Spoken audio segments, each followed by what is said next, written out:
ఒకడైతేనేమో మొక్కకైతే కాంట్రించి పూశాడు. ఆయన ఎలా తీసుకొని ఉంటాడు, ఈ క్రియలను ఎలా తీసుకొని ఉంటాడు? ఓ పక్క తిడుతున్నా, వాళ్ళు తిట్టేది చాలదనుకొని ఎడమ పక్క దొంగ తిడుతున్నాడు, కుడి పక్క దొంగ కూడా తిడుతున్నాడు. ఏమిటి ఆయన మనస్సు యొక్క యాక్షన్ ఏంటి?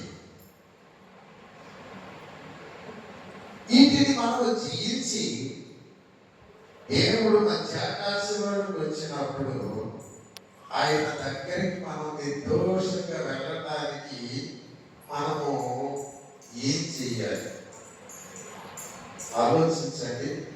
నేను ఎవరైనా ఒక మాట అన్నారనుకో, ఈ మనసు ఎలా ఉంటుంది చెప్పండి ఒకసారి. అమ్మో మొఖం చూడు ఎట్లున్నాను అని మొఖం పోతే అందనుకో ఎట్లుంటుంది? ఈ మనసు ఏమో చెప్తుంది, వెంటనే రియాక్షన్ అవుతాం కదా. నా మొఖమే చూద్దాం కదా, నీ మొఖం చూసుకోమ్మా అని అంటాం కదా, అట్లా ఉంటుంది కదా మనసు. కానీ వీటిని జయించడానికి ఒకే ఒక్క మాటలో తీర్చేసాడండి. శరీరం అందు యేసుక్రీస్తు వారు శ్రమ పడ్డాడు, మీరు కూడా శ్రమ పడుతున్నారు.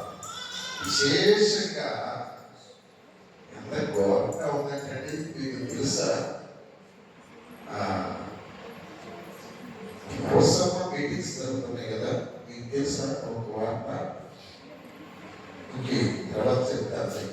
ఓకే, సాతానుడు ఎంత ఘోరంగా తయారైందంటే ఈ సందర్భంలో మన మనసు తీసుకునేది అది చాలా గొప్ప విషయం.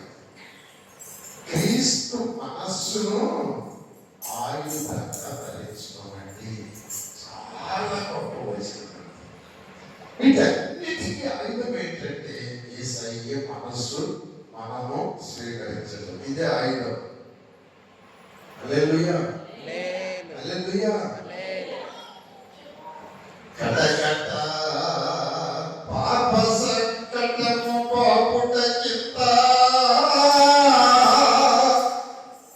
పటు వేగనొక్కి నావా, అకాల కర్మలు భీకరముగా నిన్ను ఆ కొయ్యపై నుంచిరా,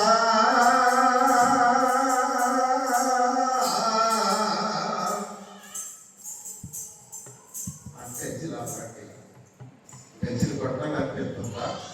ఆడపడితే అకాల కర్మలు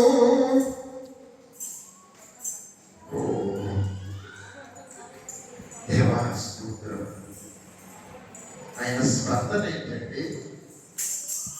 ఆయన స్పందన ఏంటి? మరేంటి? జాగ్రత్తగా వినండి. శిలువకు శిక్ష వేసిన తర్వాత ఒక వ్యక్తిని శిలువ మీద పడుకోబెట్టి నీళ్లు కొట్టేటప్పుడు అతనికి ఒక ద్రాక్షారసం ఇస్తారంట, మొత్తుతో కూడిన ద్రాక్షారసం. వాడు చాలా జాలి గలవాడు, రోమన్స్. ఆ మత్తులు తీసుకుంటే శరీరం అంతా మొత్తు కలిగిపోయిందట, మొత్తెక్కినట్టుగా ఏకులు పడుతున్నా పెద్దగా బాధ ఉంటుందంట. మొదటి చేతికి వేకులు కొట్టేటప్పుడు కొంచెం ఇది తాగమన్నారట, నేను తాగమన్నాడట యేసు. రెండవ చేయి కూడా లాగిపెట్టి వేకులు కొడుతున్నప్పుడు కొంచెం తీసుకొని అన్నారట, నాకు వద్దు అన్నాడట. ఇది కూడా ఉపయోగపడు, రెండు కాళ్ళకు కొడుతున్నాము, ఇప్పుడన్నా స్వీకరించండి. నరాల్లో కూడా ఏది ఎముకల్లో కూడా తూలిపోతా ఉంటుంది, భయంకరమైన బాధ ఉంటుందయ్యా, తీసుకోకన్నాడట. హల్లెలూయా. ఎందుకంటే ఈ బాధ ఆ బిడ్డలు భరించకూడదని. ఆ శిక్ష ఆయనది కాదు, ఆ శిక్ష నాది. ఆ శిక్ష నీది. నువ్వు మాట్లాడిన మాటలు, నువ్వు చేసిన పాపాలు, నీ జీవితంలో ఆయన బాధించినటువంటి ప్రతి పరిస్థితికి ఆయన ఇప్పుడు బాధ అనుభవించాలి. ఓ, రెండు కాళ్ళను పెట్టి శుద్ధితో పాల్గొ ఉంటారండి. 9 అంగుళాల మేకటి రెండు వాస్తవానికి కట్ట శిలువు మీద 2 చేతులు 2 కాళ్ళు ఇలా కొట్టాలంట. 4 మేకులు తీసుకొని సైనికుడు శిలువు వెనకాల పైకి చేస్తా ఉంటే దానిలో ఎక్కడో ఒక మేకు సారిపోయింది. 2 చేతులకు మేకులు కొట్టారు. ఒక కాలు కొట్టమాలంటే వీడు చూసుకుని ఒక్క మేకే ఉంది. 2వ కాలు పట్టాలి కదా. సైన్యాధిపతి విలువలు చూస్తున్నాడు, ఇలాంటి చంపేస్తారు. వెంటనే ద్రవ్యం తీసాడు, కాలు తీసి కాలు మీద పెట్టాడు. ఎంత జాగ్రత్త ఏ మనస్సు అంటే ఆ మనస్సు. ఆ మనస్సు ఎప్పుడు మనం ధరించుకుంటామో అది మన యొక్క సైతానికి, పాపానికి, శాపానికి అది ఒక ఆయుధం అంటాడు దేవుడు. గట్టి మనస్సును మీరు ఆయుధముగా ధరించుకోండి.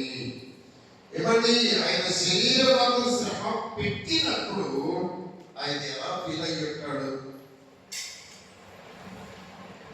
ఎలా ఫీల్ అయ్యి మొత్తం తీసుకుంటే పోయేది కదా, బాధ లేకుండా ఉండేది. వాళ్ళు తినడం ఎలా ఫీల్ అయ్యి ఉంటాడు? మనం కూడా అలా ఫీల్ అవ్వడానికి నీకు ఆయుధం అంటాడు. ఏదో తక్కువచ్చి యాక్టివ్ అన్నాని అనుకో, పక్కన తెలియవాళ్ళు చూసి సూట్ ఉన్నదంటే బాబోయ్ ఈడు నన్ను చూసే ఊసాడు. మళ్ళీ కాంటి నుంచి ఊసిందాక అతని మనసు నెమ్మది పడదు. కొంచెం గట్టిగా ఊసింది. నీ శ్రమలలో, నీ బాధలలో నువ్వు క్రీస్తు మనస్సు లేకపోతే నువ్వు ఓడిపోతావు. నీ ఆత్మీయ జీవితంలో వెనక్కిపోతావు. నీ ప్రార్థన జీవితాన్ని వదిలిపెడతావు. అవసరమైతే ఖచ్చితంగా సాతాను స్వాధీనం అవుతావు. కనుక ఈ శ్రమలు అనేవి మనకి ఒక రకంగా ఆశీర్వాదాలండి. ప్రైజ్ ది లార్డ్, హల్లెలూయా. సరే, ఈ మాటతో నేను ముందుకు వెళ్ళిపోతాను. ఇవన్నీ జయించాలంటే మనకి ఏం కావాలి చెప్పండి? 1,00,000 రూపాయలు సరిపోతాయా? ఏం కావాలి? ఏం జయించాలంటే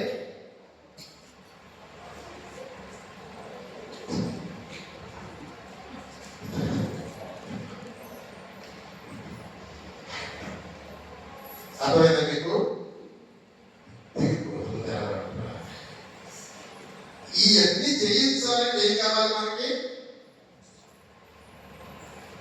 క్రీస్తు అనండి, మనస్సు మనకి కావాలి. కొంచెం గట్టిగా అందరూ చెప్పండి. మనకి శ్రమను జయించాలంటే ఏం కావాలి? కలిగిన మనస్సు. ఒకసారి అందరూ చెప్పండి. ఒకసారి చెప్పండి. కలిగిన మనస్సు దేవుడు మీకు ఇచ్చునుగాక మనస్సు. ఓకే, ఎంతకీ శ్రమలు ఎందుకు వస్తాయి? శ్రమ అవసరం అంటారా మనకి? ఇది కొంచెము ఆలోచించాల్సినటువంటి విషయం. శ్రమలు ఎందుకు వస్తాయి? చాలాసార్లు దేవుడు పెట్టలే, తినండి, నా వైపు చూడండి. తీర్పుని శ్రమలు అనుకుంటారు. దేన్ని? తీర్పుని. తీర్పు ఒక మాట చూడండి. 1 పేతురు పత్రిక 4వ అధ్యాయము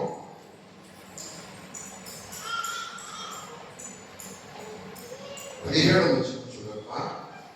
తీర్పు దేవుని ఇంటి వద్దనే ఆరంభపు కాలము వచ్చి ఉన్నది. అది మన యొద్దనే ఆరంభమైతే దేవుని సువార్తకు అవిధేయులైన వారి గతి ఏమగును? మరియు నీతిమంతుడే రక్షించబడుట దుర్లభమైతే భక్తిహీనుడు పాపి ఎక్కడ నిలుచును? ఇంతకీ దేవుని బిడ్డలకి తీర్పు ఎందుకు?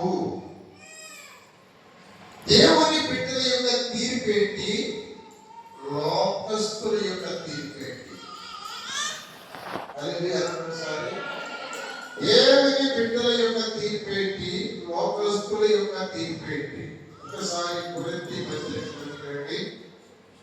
కొరింథీ పత్రిక 1 కొరింథీ 11వ అధ్యాయం. 1 కొరింథీ 11వ అధ్యాయం.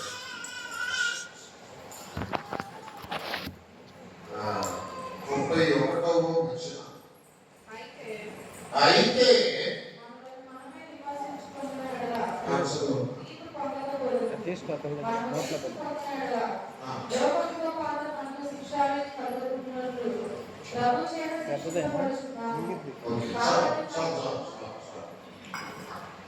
లోకంతో పాటు తీర్పు పొందకుండా ఉండు నిమిత్తము ప్రభువు చేత శిక్షించబడుతూ ఉంటాము. లోకం యొక్క తీర్పేంటి? దేవుని బిడ్డల యొక్క తీర్పేంటి? ఇది కొంచెం ఈ బలరాత్రి మనకు అర్థమైతే మనకు మహిళలు ఉంటారు. నేను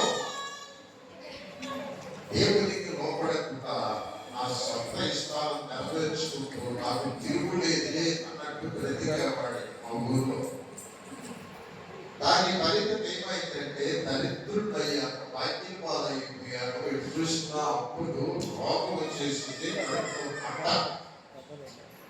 ఎంత బాధ్యత అంటే ఎటు చూసినా కూడా 10 రూపాయలు బాధ్యత. అలాంటి టైంలో ఇక నేను బ్రతకడం వేస్ట్ అనుకున్నాను, చచ్చిపోవాలి అనుకున్నాను.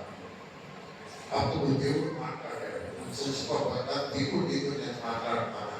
దేవుడు మాట దిగినప్పుడు ఆయన అన్నాడు, ఈ తీర్పు ఈ శిక్ష నేనే నీకు ఇచ్చాను అన్నాడు.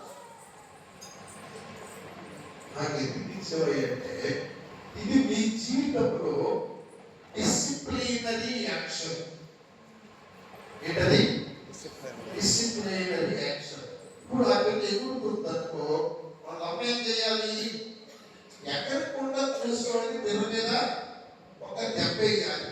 దెబ్బేసేవి నన్ను ఎందుకు దెబ్బేసేవే అని ఆ పిల్ల అనకూడదు. ఎందుకని? డిసిప్లినరీ యాక్షన్ అక్కడికి తీసుకోవాలి. ఇప్పుడు తీసుకోలేదనుకో, రేపు పొద్దున ఆ పిల్ల ఏడు కూర్చుంటారు. నీ మీద దేవుడు డిసిప్లినరీ యాక్షన్ తీసుకోకపోతే నువ్వేమైపోతావు? నాశనమైపోతావు. ఎందుకు చెప్పమంటారా? ఎఫెసీయులకు రాసినటువంటి పత్రిక ఒకసారి గమగమా చెప్పేస్తాను. సమయం లేదు కనుక, మీరు ఆ సమయం నాకు ఇవ్వటం లేదు కనుక, 8 గంటలు ప్రార్థన పెడితే 9 గంటలకు వచ్చేది కనుక నేను 4 మాటలు చెప్పి ఆపేస్తాను. ఒకసారి ఎఫెసీయులకు రాసిన పత్రిక 4వ అధ్యాయము 27వ వచనం చదువుకుందాం. అపవాదికి చోటు ఇప్పుడు చాలు. తర్వాత 30వ వచనం చదువుకుందాం. చాలు. దేవునికి స్తోత్రం. ఒకసారి చూడండి, ఎందుకు దేవుడు నా మీద ఈ డిసిప్లినరీ యాక్షన్ తీసుకోవాలి? వినండి జాగ్రత్తగా. నా వైపు చూడండి, నా వైపు చూడండి. నా మీద డిసిప్లినరీ యాక్షన్ తీసుకోకపోతే నేను చచ్చిపోయేవాడు. నేను చచ్చిపోతే నరకానికి వెళ్ళిపోయేవాడు. నేను చచ్చిపోతే నా భార్య దిక్కులేదు అయిపోయేది. నేను చచ్చిపోతే నా బిడ్డల ఆదరైపోయేవాడు. నా కుటుంబం చిన్న భిన్నమైపోయేది. దేవుడు తీసుకున్నటువంటి ఒక శిక్ష, అది వ్యాధి కావచ్చు, అది శోధన కావచ్చు, అది అవమానం కావచ్చు, బాధ కావచ్చు,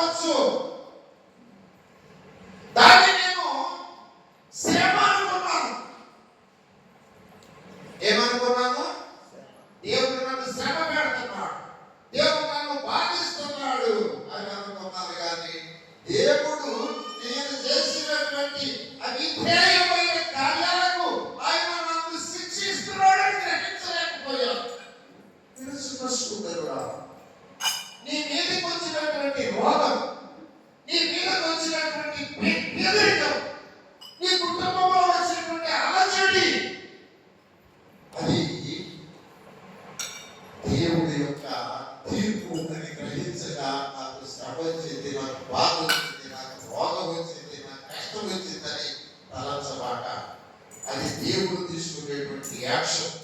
ఎందుకంటే నువ్వు లోబడటం లేదు, నువ్వు భయపడటం లేదు, నువ్వు నా మాటకు లోబడకపోతే నేను వస్తున్నాను, నువ్వు విడిచిపెట్టబడతావు. భయంకరమైన శ్రమలోకి నువ్వు వెళ్ళిపోతావు కనుక నీ మీద నేను యాక్షన్ తీసుకోవాలి. ఇక్కడ చెప్తా, అపవాదికి పరిశుద్ధాత్మను ఎలా ఉన్నది. నేను అపవాదికి చోటిస్తే పరిశుద్ధాత్మ ఏం చేస్తాడు? ఎన్నిసార్లు పరిశుద్ధాత్మ దేవుడు మీ విషయంలో నా విషయంలో తుచ్చబడి ఉంటాడు.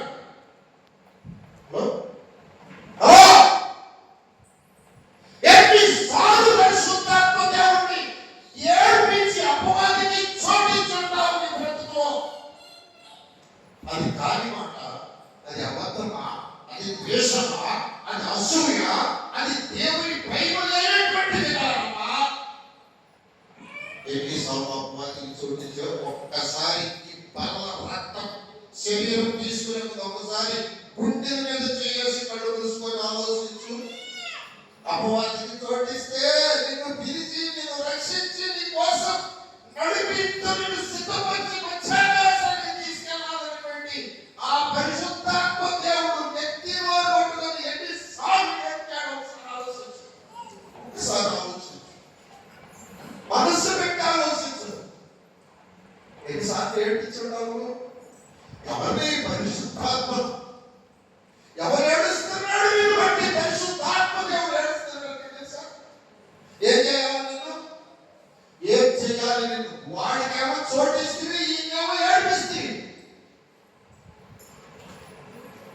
వాటికి చోటిస్తా, కానీ మాట్లాడంట, ఇష్టానుసారంగా మాట్లాడంట. వాడు వచ్చేసి దేవుడిని నువ్వు చావు, నువ్వు ఏడు అని పరిశుద్ధాత్మ దేవుడిని ఏడిపించాలా? ఏం జరుగుతుందో తెలుసా? ఏం జరుగుతుందో తెలుసా? ఓ దేవుడికి స్తోత్రం. దేవుడు తెలిసినవాడు. ఏడుస్తూనే నేను ప్రేమిస్తాను ఆయన. ఏడుస్తూనే నేను ఆశీర్వదిస్తా ఉంటాడు ఆయన. నేను కొడుతూనే ఏడుస్తా ఉంటాడు. బిడ్డను ప్రేమించే తల్లి కొడుతుంది, సాటుకెళ్ళి ఏడుస్తా ఉంటుంది, కొడుతుంది, సాటుకెళ్ళి ఏడుస్తా ఉంటుంది. అలాగే యెరూషలేమా, యెరూషలేమా, ఇన్ని దినమంతైనా ఈ సమాధాన సంబంధమైన సంగతులు తెలుసుకుంటే ఎంతో మేలు. అయ్యో, అది నీ కళ్ళకు బరువు చేయబడినది. నీ చుట్టూ కట్టు కట్టి ముట్టడి వేసి నీ బిడ్డలను కూడా జ్ఞానం కల్పిస్తున్నావా? ఆ దినాలు ఏడుస్తావు చూడు. అయ్యో, స్థితి రాకముందే ఇప్పుడైనా ఈ దినమంతైనా ఈ సమాధాన సంబంధమైన సంగతులు నీకు తెలిస్తే నీకు ఎంతో ఏడుస్తున్నాడు. ఎరుప నుండి దాని వైపు చూస్తూ ఏడుస్తా ఉంటాడు. ఎన్ని చెయ్యాలి నీ కోసం? ఎన్ని చెయ్యాలి నీ కోసం? అయ్యో క్రైస్తవులారా, సక్కమా, ఎందుకు మీకు శ్రమ? అన్య జనులు మిమ్మల్ని ఎందుకు దూషించాలి? మిమ్మల్ని బట్టి నన్నెందుకు భూతులు తిట్టాలి? మీకెందుకు ఈ శ్రమలు? అంటే నీవు దేవుని రాజ్యానికి చేరటానికి, మీ ఈర్పుల మీద కొనాలి తప్పదు, మీ శరీరంలో రోగాలు, మీకు ఎటు చూసిన సమస్యలు, ఈ శ్రమ కాదు. డిసిప్లైన్ లో పెట్టడానికి దేవుడు తీసుకునే యాక్షన్. ఇంకా మారలేదు కాదు, ఇంకా మారలేదు కాదు. చాలా సార్లు యాక్షన్ తీసుకున్నాడు. ఎన్నోసార్లు కొలను పడ్డావు, ఎన్నోసార్లు సమస్యలు వచ్చింది, ఎన్నోసార్లు బిడ్డల జీవితాలు డిస్టర్బ్ అయిపోయినాయి.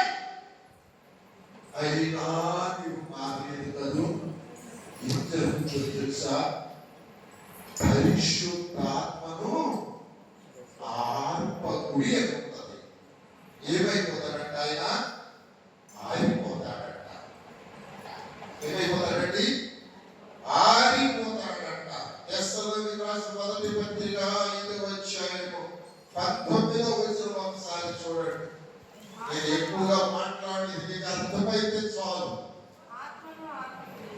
ఆత్మను ఆర్పకుడి.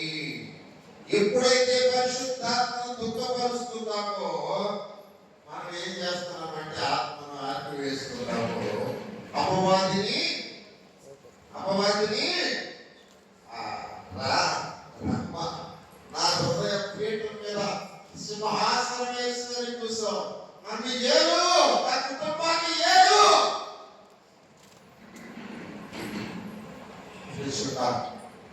క్రైస్తవ సోదరుడా, మన దగ్గరికి వచ్చేవారు మీకు తీర్పు ఉందని తెలుసా? నీ మీద దేవుడు క్రమశిక్షణ యాక్షన్ తీసుకుంటాడని తెలుసా? తెలిసి పడని వాటికి అలాగే మనలో పాల్గొనదు, అలాగే బ్రతుకుతావా? ఇష్టం పిల్లలు కోపడటం లేదా, భర్త మారడం లేదా, నీకు నెమ్మది లేదా? ఏంటి చేసింది? నువ్వు లోపడితేగా నువ్వు కొత్త దుఃఖపరుస్తుందని కూడా నీ ఏసాలు మానవు, నీ మాటలు మానవు, నీ సూట్లు మానవు, నీ కోటి మాటలు మానవు. ఆయన ఏడిపిస్తాను, ఏడవాలి ఆఖరి వదిలిపెట్టి వెళ్ళిపోవాలి. ఏం జరుగుతున్నప్పుడు ఏం జరుగుతుంది? అపవాదికి చోటిస్తున్నావు, పరిశుద్ధాత్మ దుఃఖపరుస్తున్నావు. చివరి పరిశుద్ధాత్మ ఏం చేశావు?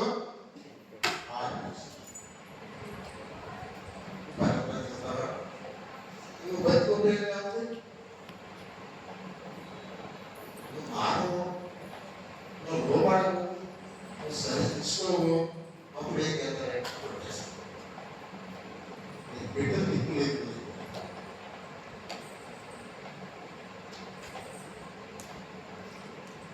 నీ ఇల్లు ఇతరులు స్వాధీనం నువ్వు సంపాదించుకున్నదంతా కూడా నాది. 100% తీర్పు దేవుని ఇంటి వద్ద ఆరంభమగు కాలము, తీర్పు దేవుని ఇంటి వద్ద ఆరంభమగు కాలము వచ్చి ఉన్నది. అది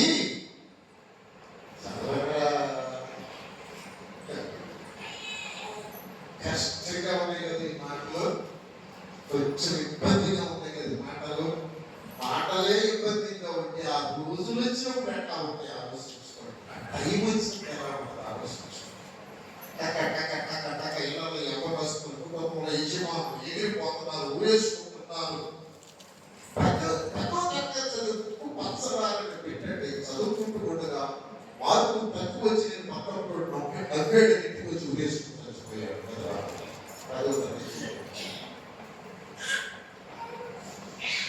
మనసు ఏ స్టేజ్లో ఉంది, అతను తల్లిదండ్రులు ఏ స్టేజ్లో తెచ్చారు. ఏమిటి వస్తాడు ఇప్పుడు? కొడుకా అని ఏడిస్తే వస్తాడా వాడు? దేవుడు మాట్లాడుతుండగా, దేవుడు బాధతో మాట్లాడుతుండగా, పరిశుద్ధాత్మ దుఃఖపడుతూ మాట్లాడుతూ ఉండగా, అయ్యో కొంచెం భయపడు, కొంచెం జ్ఞానంతో ఆలోచించని చెబుతుంది అమ్మా. కనుక దేవుని బిడ్డవైన నీకు ఎందుకంటే శిక్ష, నువ్వు సరైన మార్గంలో యేసుక్రీస్తు మనస్సు కలిగి ఆయన కోసమే బ్రతకడానికి. నేను మీతో చెప్పాను, అబ్రహాము గురించి చెప్పాను. అబ్రహాము ఐగుప్తు వెళ్ళాడు, దేవుడు అడగకుండా తన సొంత ఇష్టంతో. ఇప్పుడు మనం కూడా చాలా సార్లు మన ఇష్టానుసారంగా వెళ్తాం, మన ఇష్టానుసారంగా ఆలోచిస్తాం, మన ఇష్టాన్ని నెరవేర్చుకుంటాం. కానీ దేవుడు ఏం చెప్తున్నాడా, దేవుడు ఏం చేయమంటున్నాడా అన్నది పక్కన పెట్టేస్తాం. అప్పుడు దేవుడు ఇస్తానన్నది ఇవ్వలేకపోయాడు. ఎందుకని ఇవ్వలేకపోయాడు? ఏమి ఇస్తానన్నాడు? నీ బిడ్డలకు నేను ఈ దేశాన్ని ఇస్తానన్నాడు. దేశాన్ని ఇస్తాను నువ్వు దేవుడా సరే ఎవరి బిడ్డల కింద చూస్తున్నాను అనుకోని శాపమని తిరిగి ఎక్కడ పెట్టాడు ఫరో ఇంట్లో పడేశాడు. ఇప్పుడు ఈ బిడ్డలని ఆ శాపం ఫరోకి బిడ్డలకి ఏ బిడ్డ చెప్తావు ఇదే శాపం ఎందుకు వెళ్ళింది అడిగావా ప్రాణాలు దక్షిణ దిక్కు పడి వెళ్ళిపోతాం ఏది ఎదురకుండా కానీ అతను తీసుకుని అయ్యా బయలు దగ్గర బ్రహ్మాండమైనటువంటి దేవుని మధ్య బాధ్య వ్యాపారం కానీ మనకి తెలియదే నా వాగ్దానం ఎవరికి ఇవ్వాలి వాగ్దానాలు పొందినటువంటి వాగ్దానం పిల్లలారా మీరు సాధారణ అవకాశం ఇస్తే పరిశుద్ధాత్మ ఆరిపోతే ఎవరికి ఇవ్వాలి ఆయన వాగ్దానం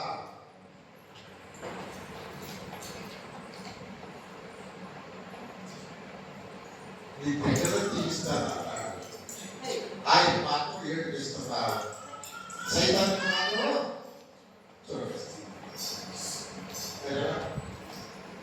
ఏం చేస్తే మారుతామా ఏం చేస్తే పైకి వస్తుంది నీ పిల్లవాడు మాట్లాడకపోతే ఎలా ఎక్కవా అని చెక్క పెరు మీద కొట్టించండి మంట పుట్టిందా కొడతావే నువ్వు మాట్లాడకపోతే ఆయన ఏం చేయాలి పెట్టుకోవాలా నీకు ఆశీర్వదించాలా నువ్వు అడగకుండా అన్నీ ఇవ్వాలా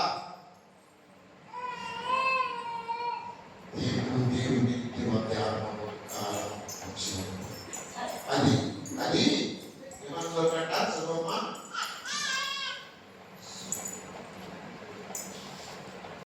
కష్టం పెట్టారు ఆయన చెప్తాడు రేపు లోపల రాత్రి చుట్టూ బాకీ వీటి మొత్తం కట్టి ఏడ్పించాం లోపల తీసేస్తాను అన్నాడు అడిగేవా ఎప్పుడైనా కష్టం వచ్చినప్పుడు అడిగేవా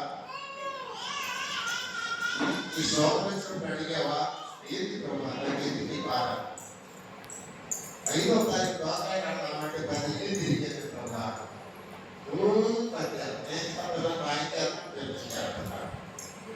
ఎందుకు ప్రభా డబ్బులు ప్రభా 10 మంది వచ్చి మా ఇంటి మీద పడి ఇంకా తిడతారయ్యా కట్టలేదు దాన్ని ఎదురు తీసుకోవాలి 10 మంది తిడతారయ్యా ఎందుకని నువ్వు చేసే డబ్బులన్నీ ఏమైపోతాయి నెలకు 5,000 కట్టకపోతున్నావా 50,000 కట్టకపోతున్నావా ఎటుపోతుంది ఇవన్నీ కష్టం కదా ఇది శోధన కదా ఇది నీకు ఒక శ్రమ వచ్చింది అనుకో అది శ్రమ అనుకోవాలి దేవుడు పెట్టమైన నువ్వు ఏమనుకోవాలి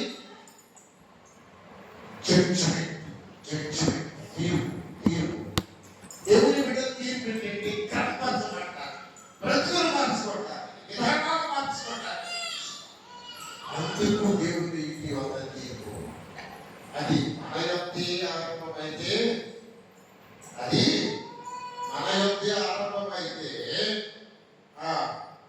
అవిధేయులైన వారి గతి ఏమగును ఎవరు అవిధేయుల గతి ఏమైంది వాళ్ళు హాయిగానే ఉంటారు నువ్వు అట్టగానే నువ్వు మాట్లాడే అడగక ముందే నేను సరి చేయాలి నువ్వు ఆగిపోయేది ముందే నేను సరి చేయాలి కాబట్టి నువ్వు నమ్మకం తీసుకెళ్ళి ఎవరు చెప్పండి ఎవరు తీసుకెళ్తారు వాళ్ళలో పరిశుద్ధాత్మ దేవుడే కదా పరిశుద్ధాత్మ దేవుడు ఎవరికి తీసుకెళ్తారా పరిశుద్ధాత్మ దేవుడు దుఃఖపరుస్తానని తీసుకెళ్తారా అపవాదికి చోటిస్తా పరిశుద్ధాత్మను ఏడిపిస్తా బ్రతుకుతుంటే పరలోక రాజ్యం తీసుకెళ్తాడు పరిశుద్ధాత్మ దేవుడు దేవుని ఎందుకంటే క్రైస్తవులు ఎందుకు జరుగుతున్నారు తెలుసా ఇజ్రాయిల్ ఎందుకు ఐగుప్తు వెళ్ళాలి ఇజ్రాయిల్ ఎందుకు బబులోను వెళ్ళాలి ఎందుకు వెళ్ళాలి పట్టండి నా పిల్లలు పట్టండి వాళ్ళ పిల్లలు కూడా చంపేసి వాళ్ళకి అసలు అవకాశం శక్తి నైవేద్యం పడేయండి ఆ తల్లి పురుషులు చెప్పిన లాక్కోండి సిగ్గు రావాలి నా బిడ్డలకి సిగ్గు రావాలి బుద్ధి రావాలి లోపడాలి నీకు సిగ్గు రావడానికి దేవుడు ఏదైనా చేస్తాడు ఏదైనా తీసేస్తాడు పెద్ద విశేషం ఏంట పెద్ద విశేషం చిటికలో పైన తీసేయాలన్నా నీకు శిక్షించాలన్నా నువ్వు ఇలాగే అపవాదికి చోటిస్తూ పరిశుద్ధాత్మకు పరుస్తూ ఉన్నావనుకో ఆయన ఆరిపోయిన దినాన నేను తిప్పుకోవడం నువ్వు సాపమే మంచిది